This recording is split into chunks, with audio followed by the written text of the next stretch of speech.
É isso aí, gente. Estamos de volta. Estava aqui me divertindo com o Valdair já, né? A gente se diverte. A gente conta história, fala um pouco da história da cidade e se diverte. Bom, eu estou sempre pedindo que você participe, tem mais participação. Os meus amigos sofredores lá do Recanto dos Artistas, sofredores, porque a Rua Silvestre Pereira Soares está sempre aqui nas nossas matérias especiais. Olha aí que beleza, né? Maravilha. Então, adianta ficar atacando piche aqui no centro da cidade? Tem que olhar para os bairros, gente. Tem que ir lá, dar uma olhadinha. Olha a situação que o pessoal lá do bairro dos Recanto dos Artistas está passando. Aí, sabe o que acontece?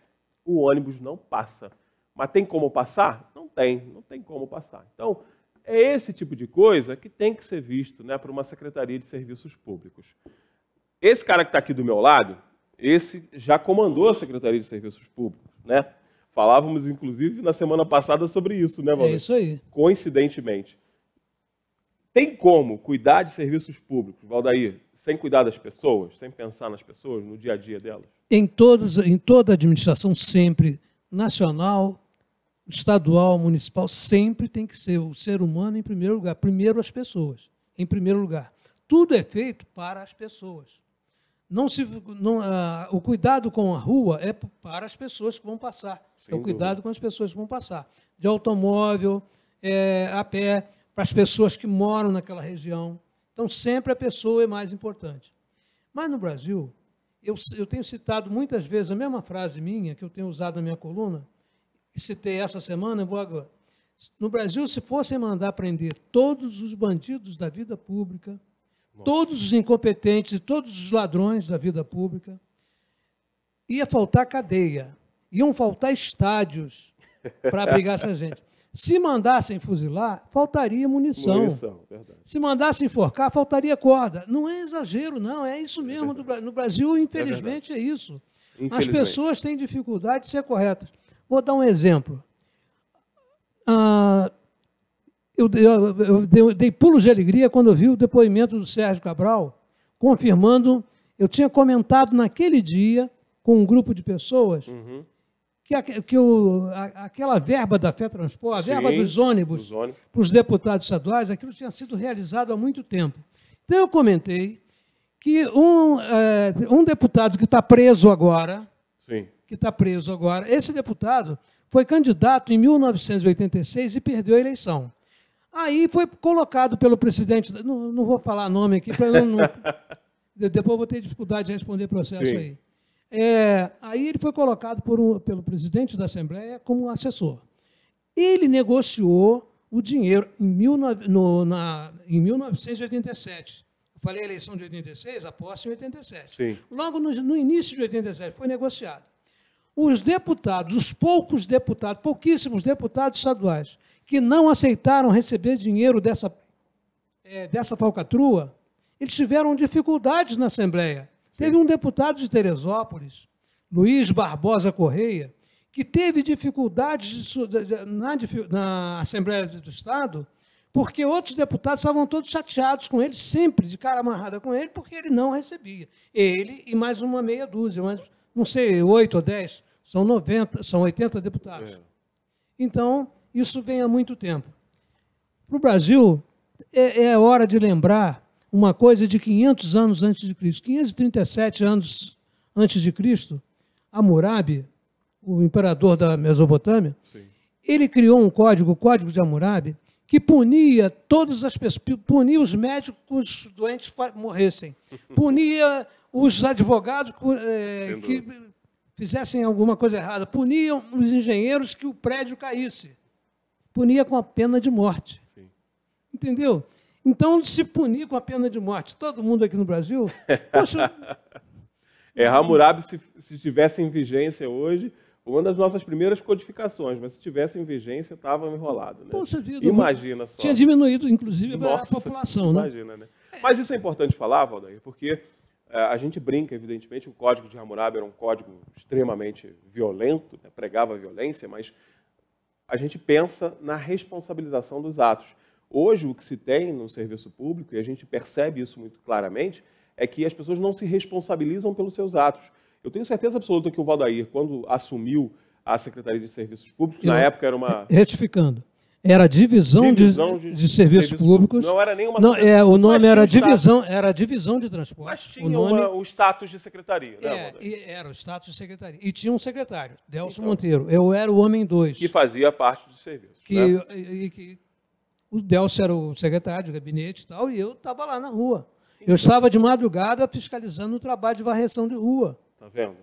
Eu tinha 26 anos. Isso é se responsabilizar pelos serviços. Eu tinha 26 anos e quero repetir uma coisa aqui agora. Eu fui assessor, secretário de todos os prefeitos do meu tempo.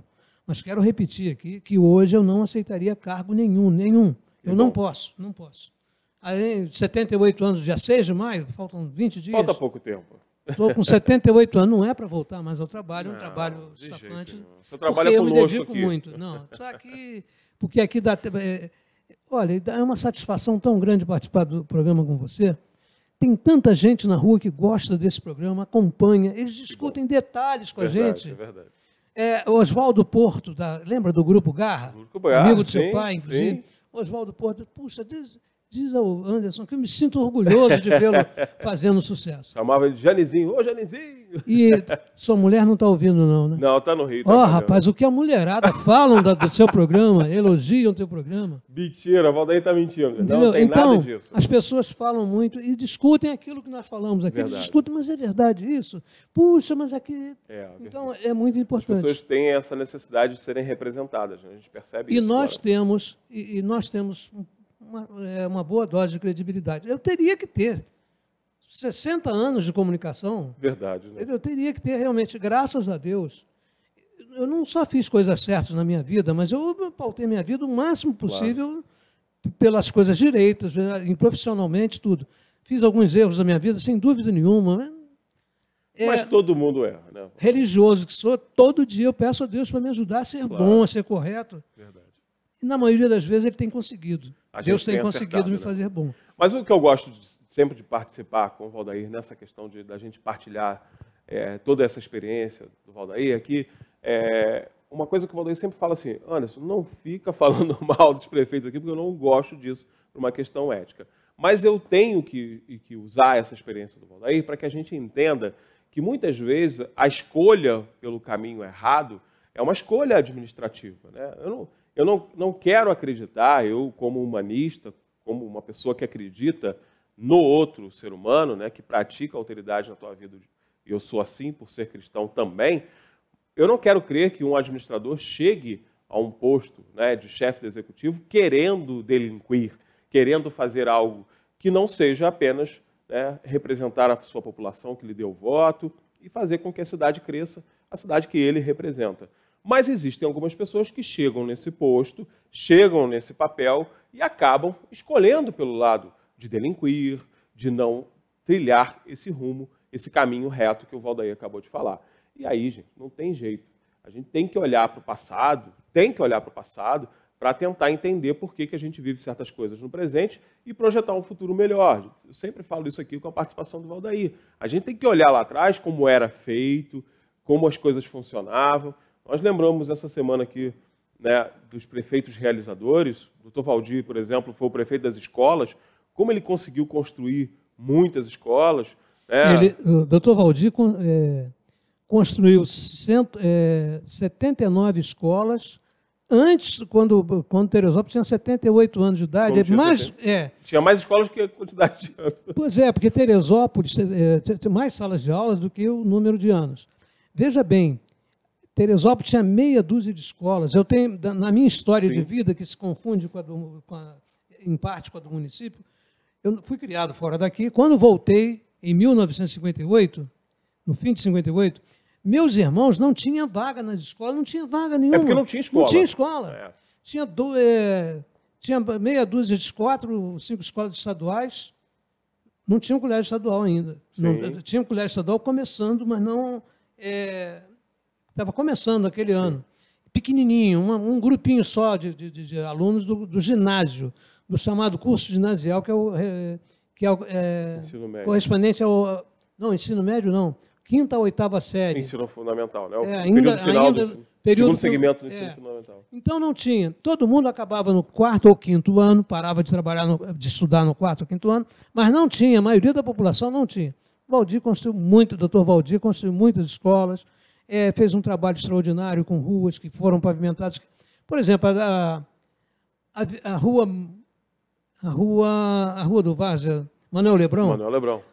Aquela rua estava sem calçamento, por exemplo, aquela rua. O calçamento a pavimentação da rua Itapecuru estava toda muito ruim. Muito ruim. Foi refeita por ele. Então, mas muitas ruas. E veja bem, era tão caótica a coisa, o número de ruas pavimentadas, tudo isso. Agora, acontece o seguinte, o governo federal da época, o governo militar, fez uma reforma tributária, o imposto que as pessoas pagavam, o imposto de produtos, do que a gente compra, do compra e venda, era chamado imposto sobre vendas a varejo. Esse imposto de vendas a varejo era 5,7%. 5,7%. E tinha um adicional de 12% que ele arredondava em 6,5%. Então, 6,5%. O regime militar criou um imposto chamado ICM, que passou a ser 12% sobre todos os produtos. Não tinha o ICMS, foi criado o ICM também, o S, botou um S aí, que é Imposto sobre Serviços, sobre Comércio e Serviços. Aí passamos a pagar imposto sobre a água, sobre a luz, sobre o telefone, sobre tudo. E de 12% passou para 25% e 30%. Vê a receita que foi criada.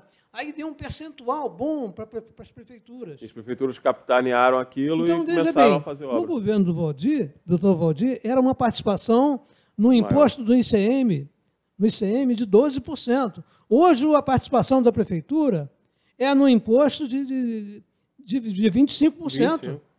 É mais do dobro.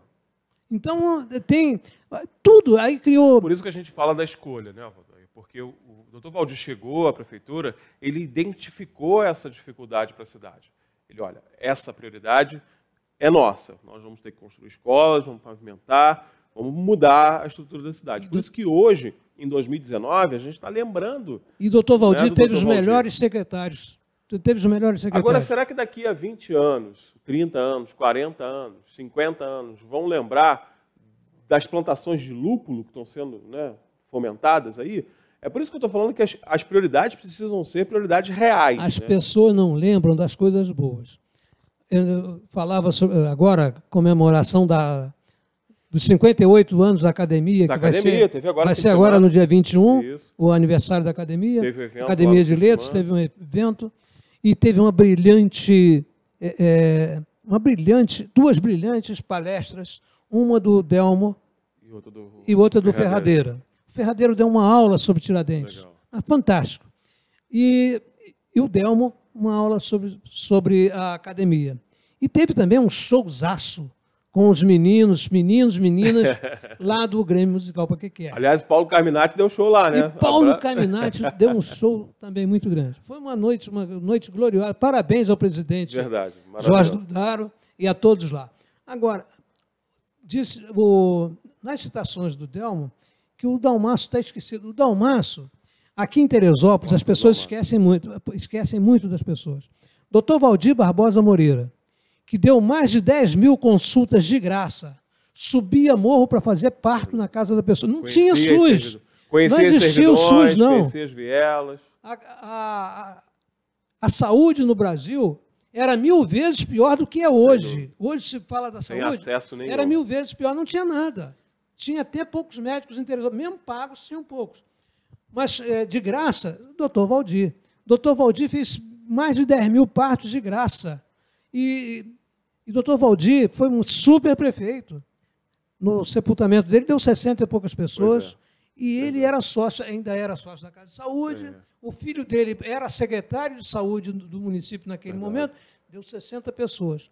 No enterro do Dalmaço, cara o principal nome da faculdade se deve a meia dúzia de pessoas. A estrutura da cultura na cidade. Principalmente ao doutor Arthur Dalmaço, ao doutor Valdir Barbosa Moreira e a um esquecido, muito esquecido, George Mazzantini. Veja bem, o Dalmaço, no sepultamento dele, fundou a Academia de Letras, fundou o Rotary, fundou fundou o Elos Clube, fundou uma porção de coisas, fez uma agitação toda em favor da cidade. No sepultamento de Dalmácio tinha 18 pessoas, 3 de Magé. 3 eram de Magé. Que triste, né? Da Academia Magense de Letras. Tá vendo? Por isso que a gente tem que falar que a memória precisa estar sempre revisitada. Por isso que o Valdair está aqui com essa incumbência. Amigo, obrigado pela tua participação mais uma vez. Semana Muito que vem estamos de obrigado. volta, se Deus quiser. Muito obrigado. Quero agradecer a todos que assistem o programa e que fazem comentários tão deliciosos de ouvir, né? São comentários muito bondosos, mas muito deliciosos de ouvir. Verdade. Continue parando o Valdair para falar, tá? A gente gosta sempre. A gente vai para o intervalo comercial rapidinho, daqui a pouco, saúde aqui no Jornal Diário da TV. Então não saia daí, porque se você sair, você vai perder a entrevista, eu tenho certeza que você não quer perder, né? Daqui a pouco a gente está de volta.